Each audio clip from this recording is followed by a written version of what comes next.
Hello， 大家好，我是一小点儿。本期视频跟大家分享一款咸甜交错、口感丰富的超美味肉松蛋糕卷儿。在制作之前，我们先预热烤箱到170摄氏度。做蛋糕，我们最好选择味道不重的油，比较推荐玉米油。加入低筋面粉，这个配方我们使用粉油法，将面粉和油搅匀。因为面粉遇到水才会起筋，和油搅拌并不会起筋，所以这里我们既不需要过筛，也可以画圈搅拌，只要把面粉和油充分搅匀就可以了。加入55克牛奶，先不用搅拌，放到一旁备用。准备4个鸡蛋，平均带壳60克一个，不要太大或太小。分离蛋清和蛋黄，蛋黄加入到刚才的面糊中，而蛋清放到一个干净无油的大碗中。分离蛋清最好在一个单独的小碗中进行，以免把蛋黄打破在装有蛋清的碗中，毁了一盆已经分好的蛋清。蛋清中一旦混入过量的蛋黄，会打发不起来。将蛋黄和面糊搅匀，用蛋抽用力将底部沉淀的面粉糊搅起来，以免拌不匀。这里最好用机子型的搅拌手法，来避免面粉起筋。面糊起筋，蛋糕卷出炉容易严重回缩。因为不同面粉的吸水性不同，如果你的蛋黄糊偏浓稠也没有关系，先放在一旁备用。蛋清中加入少许白醋或者柠檬汁，可以帮助稳定蛋白霜。用电动打蛋器中高速打发，当看到蛋清出现鱼眼状大泡泡的时候，加入1/3的细砂糖。糖分次加入，可以溶解得更充分。如果你遇到打发蛋白相关的问题，可以参考我之前发过的打发蛋白的专题视频，寻找原因。当看到蛋白霜开始出现纹路之后，转为中低速打发。降低速度，一方面能够让蛋白霜更加细腻，去掉高速打发时产生的大气泡，另一方面也是能够掌握打发的程度，避免一不小心打过头。时不时停下检查一下状态。当提起打蛋器，打蛋盆中的蛋白能够立起来，但是尾部形成大弯钩就可以了。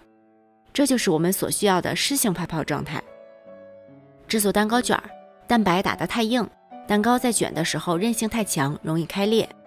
而如果打发不足，后面搅拌的时候非常容易消泡，导致蛋糕无法膨胀起来。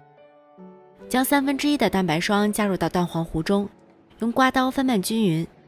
这一步的目的是融合两者的质地，使蛋黄糊更容易与其余的蛋白霜拌匀。拌到颜色均匀，没有黄色条纹就可以了。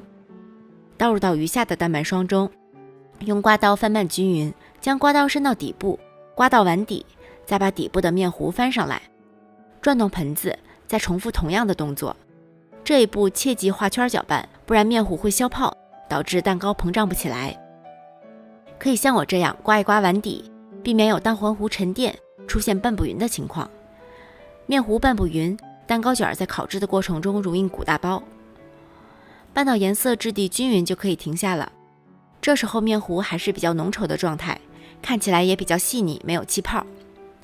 我的烤盘尺寸是28×28厘米的，底面积是784平方厘米。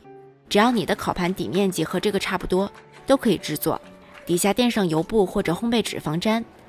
将面糊从高处倒入到烤盘中，这样大气泡会在碗壁的边缘破裂。转动烤盘，让面糊分布均匀，然后轻震烤盘，震掉面糊中的大气泡，并且帮助面糊分布均匀。最后均匀地撒上切细的葱花，还有肉松。大块的肉松要把它掰碎一些。将蛋糕送入到预热好的烤箱中层。注意放置时尽量要保持烤盘水平，避免面糊都流到一边去了。上下火170摄氏度，烤25分钟左右。蛋糕出炉后，在桌子上震几下，震出里面的热气，防止严重回缩。在上面盖一张大一点的烘焙纸，将蛋糕连同烤盘一起翻过来，将烤盘取下，小心地揭下油布，然后再将油布盖回去。上面盖一个网架，再小心地将蛋糕翻过来，正面朝上。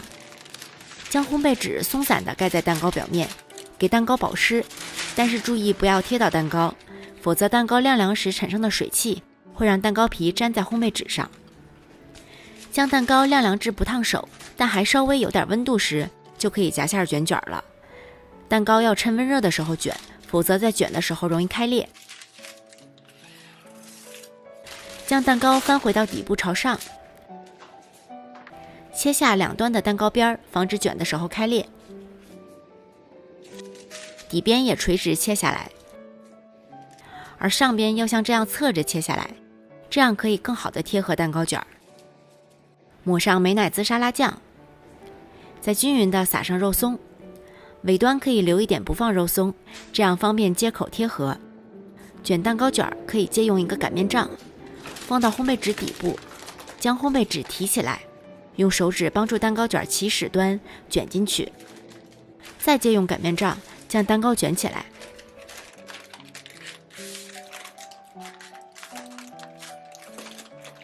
最后，一只手固定擀面杖，另一只手拉动烘焙纸，把蛋糕卷卷紧，将蛋糕卷的方向调整一下，使接缝处压到底部，防止它散开。将烘焙纸松散地盖在蛋糕卷上，防止蛋糕皮粘在纸上。小心地转移到烤盘中，可以用擀面杖压住烘焙纸，防止散开。放到冰箱冷藏定型之后，就可以切开享用啦。蛋糕松软绵密，搭配上香滑的美乃滋酱、脆脆的肉松，还有葱花的香气。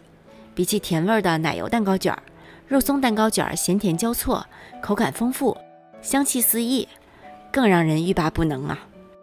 谢谢大家的收看，如果你喜欢这个视频，请不要忘记帮我点赞、转发、收藏，同时不要忘记关注我的频道哦。我是一小点儿，我们下期再见。